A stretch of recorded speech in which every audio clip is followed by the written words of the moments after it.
د ورو سوال کړی دی وی ما پیزار په خپو بوټان او تیمم مې وکړو بیا مې په هغه بوټانو کې لمونځ وکړو. سوال دا دی چې دا یو سړي په خپو باندې پیزاري چمپلي بوټاني که هر څه موزي او دې تیمم کوي دا تیمم به صحیح او که نه بیا په پیزارو کې لمونځ هم وکړو.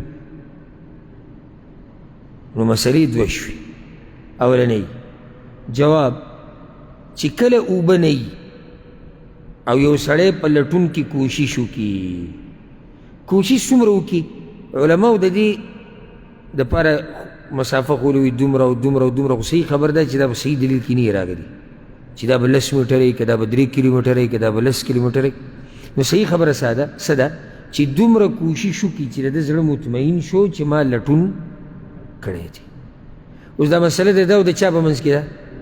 د الله په منځ کې. که موږ نه تپوس وکړو چېرې اوبه میلاو نه شوې موږ به د هغې مطابق جواب ورکړو. اوس دا اوبه د څنګه لټولي دي او څنګه نه دي د ده او د الله په منځ کې. یو سړی د اوبه ولټولې اوبه میلاو نه شوې او یا اوبه شتي خو بیمار دی استعمال کې نقصان دی د ده دپاره تیمم جایز دی مشروع دی. قرآن کې هم دا خبره شتي حدیثونو کې هم شتي او د علماو په اجماع هم ده. سورة المائده سورة النساء کې شتي فلم تجدوا ماء فتیمموا چې اوبه نه وي نو بیا تیمم وکړئ. حدیثونو کې هم شتي او حدیثونو کې اوس دا هم راغلي چې استعمال یې ګراني بیا هم تیمم کولی شي د اوبو استعمال درته ګراني بیا تیمم کولی شي. نو تیمم شتي. اوس د ورور پیزار نه دي ویستي تاسو څه وایئ دې باره کې؟ د تیمم د پیزارو سره څه کار دی؟ کار یې ورسره شتي؟ نشتي. نو تیمم صحیح دی. بیا یې په پیزارو کې لمونځ کړی ډېر ښه کار یې کړی ډېر ښه کار یې کړی چې پیزارو کې لمونځ کړی. دا د پیغمبر صلی الله علیه وسلم طریقه ده او مسلمانانو له پکار دی چې دا کله ناکله کوي چې د سنت او د تابعداري د پیغمبر پرې راژوندی شي.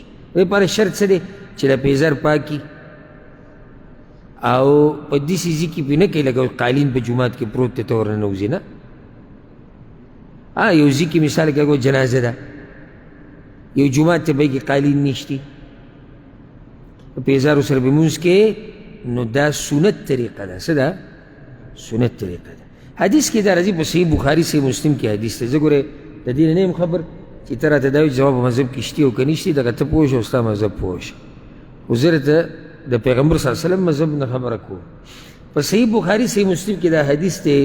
انس بن مالک رضی الله عنه چا تپوس وکړو اکان النبي صلی الله علیه وسلم یصلی فینا علی آیا پیغمبر صلی الله علیه وسلم په خپلو پیزارو کې لمونځ کو؟ قال نعم یا لمونځ یې کړی دی. او روایت کې داسې هم راځي چې پیغمبر صلی الله علیه وسلم وجه څه ده چې پیزارو کې لمونځ وکړئ؟ خالف اليهود فانهم لا يصلون في نعالهم ولا خفافهم.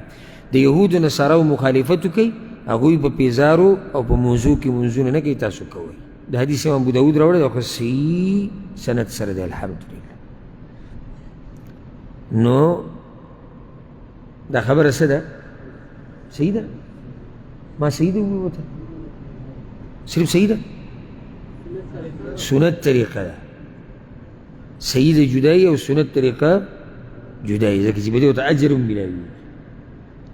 الا ما ته یو څو خبرې وکړې یو ده چې جومات پې ګنده نه شي او پیزار پاکی او درېمه اهمه مسله چې خلک نه یي خبر نو اول خلک خبر کا. زموږ د بعضو ملګرو دا غلطیانې یو ځای کې به سنت طریقه کې او خلک ته خبر نه وي. لکه اوس زه مانځه ته مخکې شمه الحمد لله رب العالمين الرحمن الرحيم مليك يوم الدين يا ملك يوم الدين اهدنا الصراط المستقيم. او شاته خلک پوه نه دي لازم انکار کوي چې شیخ صاحب نن په ګډ وډو سره شوی او پکې نور شو اهدنا الصراط المستقيم او ملك يوم الدين او مليك يوم الدين او دا دې کوم طرف ته لاړ دا خو دې نور څه وایي. نه په کار ماله دا و چې ما اول دا خلک پوه کړی که نه چې قرآن و قرات دي، لس قرات هم دي، دا پیغمبر نه ثابت دي. زه به نن په یو بل قرت کې کومه، هغه هم تاسو واورئ. پکار نه و ماله پکار. نو چې پیزارو کې مونځ کوې نو اول څه وکړه،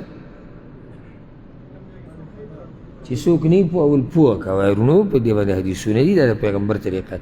غوغا مه جوړوه، لکه یې بعضو دې غوغا سره وینئ چې یو شور شغرب مې جوړ کړی، بس اول دا خلک پوه که. جاهل دی چېرته دا کار لیدلی دی نه و د چا بیان کړی نه، اب انکار نه کوي، لازم به انکار کوي. طریقه دا ده، ولې پوه که چې او دا طریقه شتي، دا کار شتي. لکه اوس مانځه کې زه سلام ګرځوم، السلام علیکم ورحمة الله وبرکاته، او بیا بل خلک وایي نوې مسله وکړه. نه، اول دا خلک پوه کړه چې دا د پیغمبر نه ثابت چې هغه به ورسره وبرکاته هم وي کله.